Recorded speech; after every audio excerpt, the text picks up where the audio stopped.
So, it's Kemi. What do you think about that? For me personally, it's the wrong move. Why? I think European nations are increasingly centering their politics around issues of immigration and identity. I know the BBC won't agree with that. They believe we've gone left as the rest of Europe's gone right, but the only reason the Labour Party got in was because the Tory vote absolutely collapsed and Reform split it. As well as that, we didn't have a viable, real right-wing movement. And even with that, Reform in the Tories' totals collectively was still more than the Labour Party in the popular vote. Now, I know Kemi is promoting a quote-unquote hard line on immigration. However, we have to remember she's a product of Nigerian parents coming to the UK to give birth to her herself. She spent her childhood in Nigeria and has referred to herself as a Nigerian. I'm sure she'll get plenty of votes from the Tory mainstream and some of the centrists. However, I think for many of us, we feel that this isn't representing these core issues around who we are as a people, those of us who are concerned that British identity is increasingly being erased.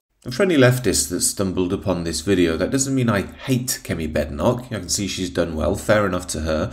However, I don't think it's a positive step for the Tories because it's essentially playing the left-wing game, i.e. anything you accuse us of, you're the real racist because we've got a black woman in charge, see? Now, I could be wrong, of course, but that Guardianista politics just is not for me. But you can see it's already working with the lefties. Here's the Independent doing a piece on Kemi Badenoch, referring to her as Boudica. That, of course, is the famous old Brighton queen who tried to fought off the Romans during the invasion of Britain. I was also quite fond of some of the statements that were coming out of Jenrig's mouth. He was outflanking Farage on most issues.